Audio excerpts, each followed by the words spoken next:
Hi friends, అందరు ఎలా ఉన్నారు? ఇప్పుడే మూవీ నుంచి అయితే వచ్చాము. టైం అయితే అరౌండ్ 1 అయింది.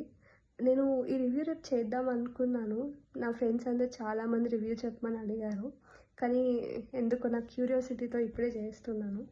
మూవీ అయితే చాలా చాలా చాలా బాగుంది.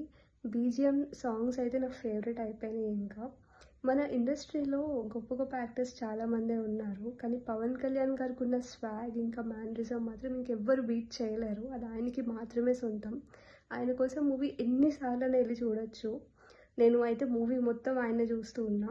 ఆయన బయట ఇంకా సినిమాలో కూడా ఒక్కదానికోసమైన పోరాటం అంతా, విచ్ ఇస్ సనాతన ధర్మం. సనాతన ధర్మం అనేది ఏ మతాన్ని బేసిస్ కాదు.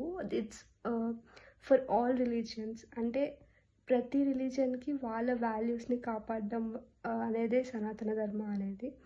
అండ్ ఓల్డ్ డేస్లో ఔరంగజేబ్ వాళ్ళు ఎలా వాళ్ళ మతాన్ని అందరి మీద ఇన్ఫ్లుయెన్స్ చేద్దాం అనుకున్నారో దాన్ని స్టాప్ చేసి దానికి ఎగనెస్ట్గా ఫైట్ చేయడమే ఈ మూవీ అంతా.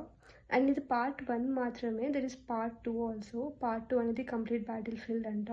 సో మనందరం వెయిట్ చేద్దాం పార్ట్ 2 కోసం. ఆయనకి టైం దొరికి అది ఫాస్ట్గా చేసి మనం ముందుకు రావాలని కోరుకుందాము. But he has also other movies lined up. So time పట్టచ్చు. కానీ ఇదైతే ఆయన స్వాగ్ అయితే ఇంకా నా మైండ్లో తిరుగుతుంది.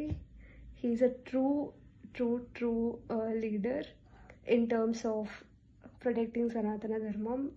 సో నాకైతే నచ్చింది.